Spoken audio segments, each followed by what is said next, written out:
Hello, everyone, and thank you for listening to IFFGD's COVID-19 program. First, I would like to mention that any information and resources shared during this podcast should not replace any medical care you are receiving.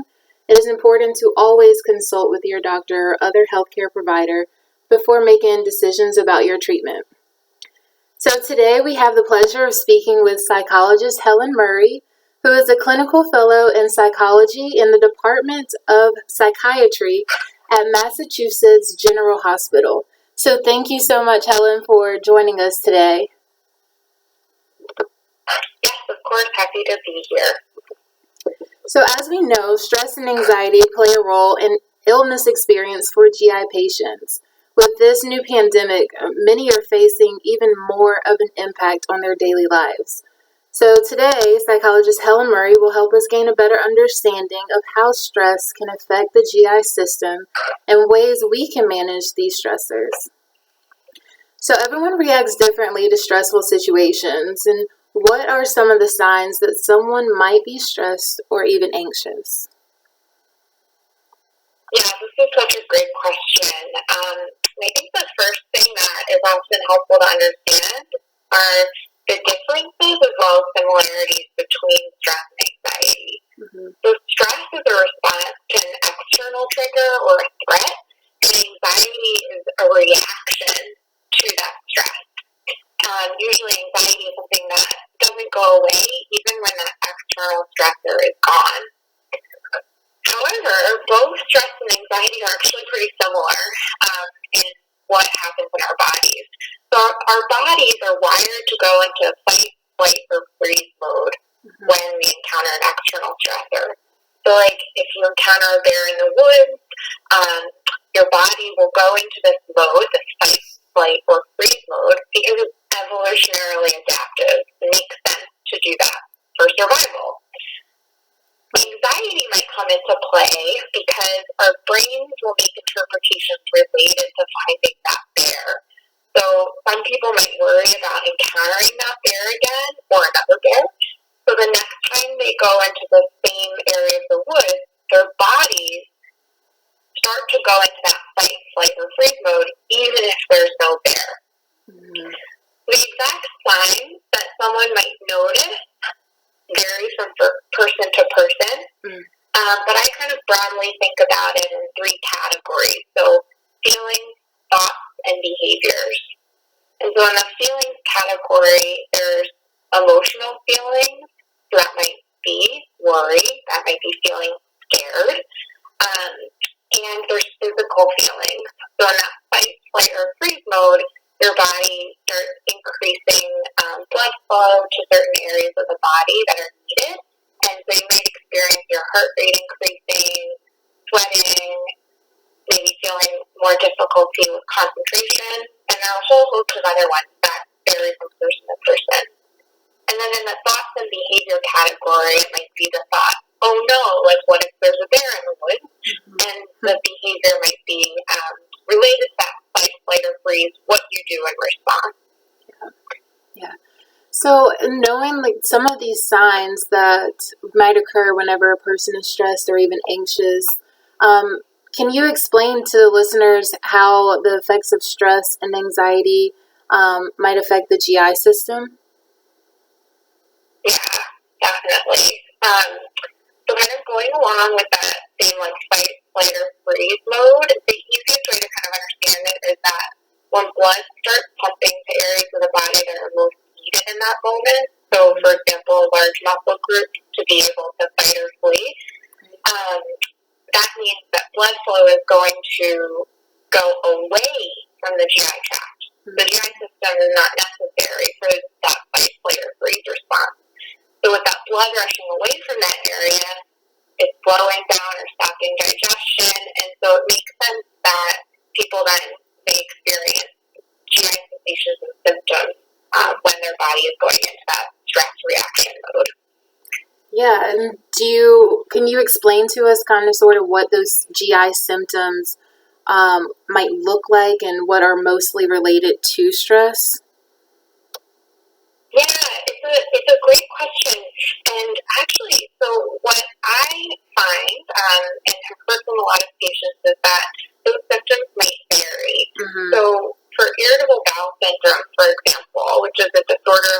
brain interaction I'm sure a lot of people listening are familiar with. Yeah. Some people describe in response to stress they're experiencing a period of constipation, so where the GI tract might slow things down in the bowel.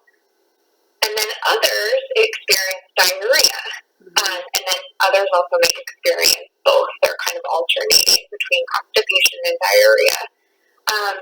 So specific to GI conditions, the symptoms can vary, but from just going back to that pure stress response, fight, flight, or freeze mode, some things that can happen usually are nausea, for example. So when blood is rushing away from the stomach, some people might experience nausea.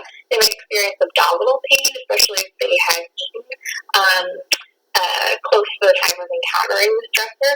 But essentially, what I'm trying to gather is it can vary from person to person, and that might also depend on if they have other things going on, like if they have a more ongoing disorder of gut brain interaction, like IBS. Right. And I think those are really good things that you pointed out, so that maybe patients can be in tune with some of those things that they may be experiencing at this time. And what are some of the long-term effects of stress on the digestive system, and why is it important for those living with GI illnesses to understand these kind of impacts? Yeah, so chronic stress can kind of impact the body because the body might get stuck in a cycle where it's living in that stress response mode, so the fight, flight, or freeze mode. So individuals might be more likely to experience physiological changes and sensations in the GI tract if they're under a period of chronic stress. Right.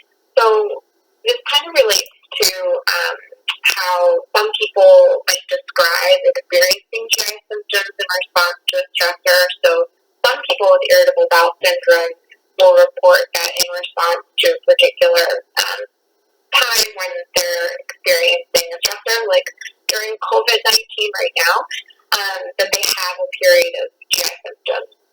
Whereas other individuals don't necessarily describe that an external stressor is keeping their GI symptoms going, but that there's an anxiety process that's going on. So they might not have some sort of external event that's happening that's keeping their symptoms going, but that they describe feeling maybe really afraid of having GI symptoms, and that can then get their body screwed up in like a signaling issue between their brain and their gut.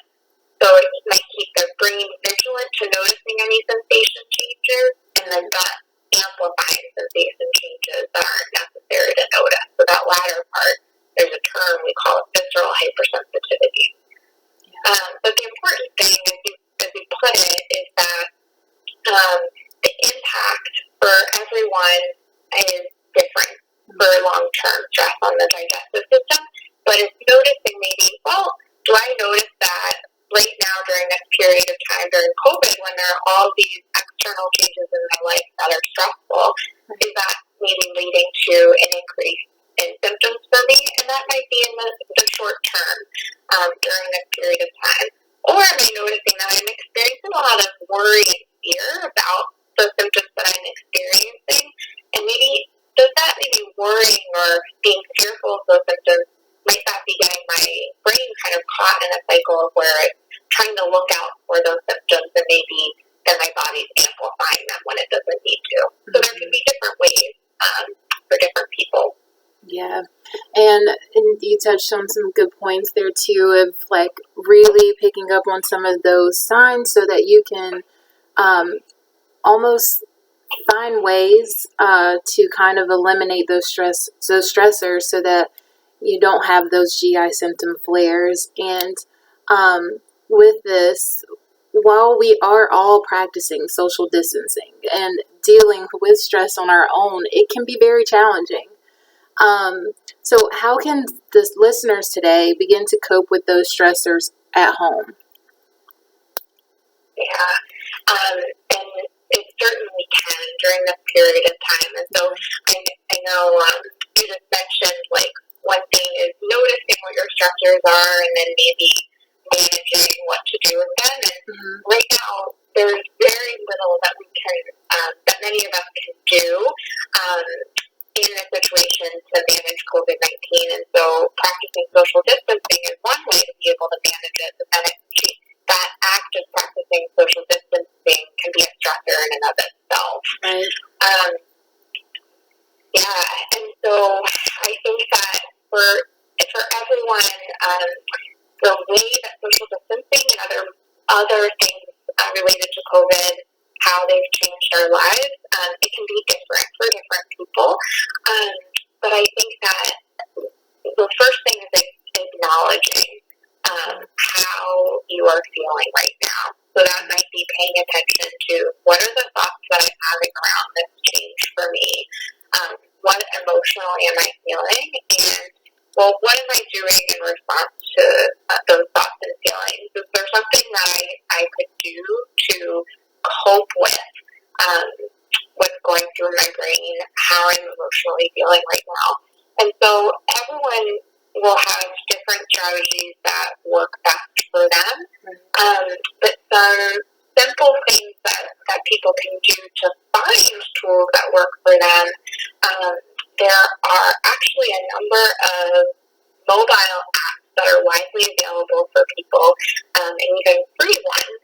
And so some of those mobile apps will provide tools that help guide individuals through different strategies that they can try.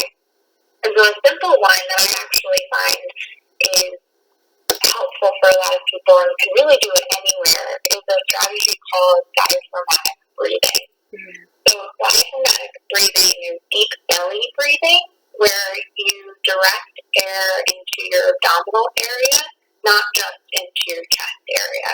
So there's some great videos online even. So there's apps, as I mentioned, there's videos online that you can look up, like how do you do diaphragmatic breathing or belly breathing? And trying out some of those resources can be useful to learn it.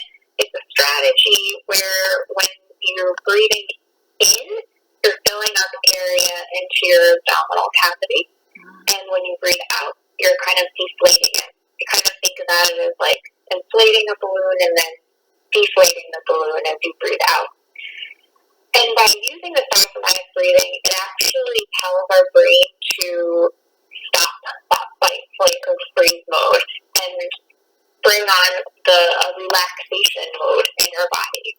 And so sometimes in the moment when people might be feeling overwhelmed and dealing with stressors at home right now, that even just spending 2 minutes using this diaphragmatic breathing can help them, one, tell their brain go into that relaxation mode, and two, could also help them take a step back, take just a brief break, and then be better able to manage whatever stressor they're dealing with. Yeah. I'm happy to share some other examples of resources, even books that might be useful for people, that you just tell me what would be good. Yeah, and I'll be happy. We'll all be happy to. If listeners have any questions about resources, feel free to leave a comment, and we'll be happy to reach back out to you, Helen, with those questions on the resources. Yeah. And do you know of like any other techniques that maybe people can even do with their families or friends via the FaceTimes, or if they're living with their family at this time while we're practicing social distancing, and are there other techniques that people can practice to help eliminate those stressors from their home? Yeah, right. Because I think that right now it makes sense that there are stressors and it's how we deal with them, because there are many that we can't necessarily get rid of. Right. It's about how we cope with them. And so you brought up already some things that a lot of people find helpful in that just keeping connection with others, even in this time of social distancing. So that might be using a video-based way to communicate with other people in their family or friends. Some people find it helpful to actually schedule that in. So maybe it's around the same time of day each day, they plan to reach out to at least one person. And so that could be via video, it could be over the phone. There are a lot of actually support groups and video-based chat groups that have popped up, and so by searching for those, that can be a way to connect with others, even if it's people you don't know yet. And then just some other brief tips that I think really can be helpful during this time include having some structure in your day. So during social distancing, many people are solely in their home environment, and so it can be stressful to have your home environment maybe become your work environment, or an environment that you're in all day and you're not able to go many places. So by implementing some sort of structure, whatever that is for you, that might be getting up around the same time each day, that might be taking a brief walk every morning. It could be scheduling in things throughout the day that you want to accomplish or you do. Maybe that's including some pleasant activities. So maybe choosing to kind of engage in hobbies that you haven't in a while, or identifying things that you might want to learn new. So it can definitely be challenging, especially when there's news all around us, to kind of take a step back and maybe think about really focusing on yourself and taking care of yourself during this time. And so when I bring up like hobbies or kind of scheduling in pleasant activities, it can be really helpful for people to think about, well, how can I take care of myself right now? And of course, still be concerned about what's going on in the world and everyone else. Yeah. Those are really good tips for the patient community.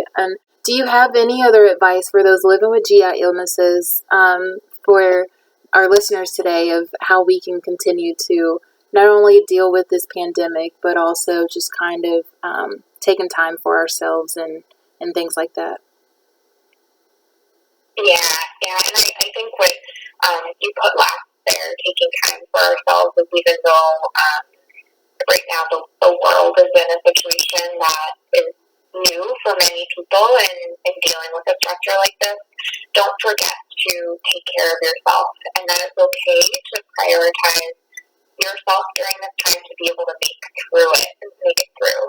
And I think the last thing I'll say is also reaching out to your medical provider, as well as maybe seeking out behavioral health resources during this time. It's totally reasonable. So many medical providers are providing services via phone and or video. And so if there's a time that you're experiencing a flare in symptoms, or you're worried about some of the symptoms that you're having, checking in with them is an excellent step to take. And then the piece about behavioral health providers that during this time, more so than other times in your life, it might be helpful to find support from someone else in being able to get through this time. So I mentioned before that there are apps that are out there that provide tools. Some that I would suggest looking for include cognitive behavioral therapy techniques. Mindfulness techniques can also be helpful during this time. And then for behavioral health providers, you can always check in with your medical team to see if they have suggestions. The IFFGD also has some resources on that. And finding a provider even during this time might just be for a brief couple of sessions to be able to give you some skills. But the main point is make sure to remember to take care of yourself, and that might be seeking out other resources than you have before. Yeah, and thank you so much, Helen, for mentioning that. Like, it's okay to not be okay in this moment, and just asking for help whenever you feel like you need it is so important. So I'm really glad that you provided some resources there for the listeners today. Thank you, everyone, for tuning in today's IFFGD's COVID-19 program. And of course, many thanks to psychologist Helen Murray for talking with us about how we can manage GI illness stressors during this pandemic. We are very, very grateful for her and sharing her unique insights at this time. Thank you. Thank you so much.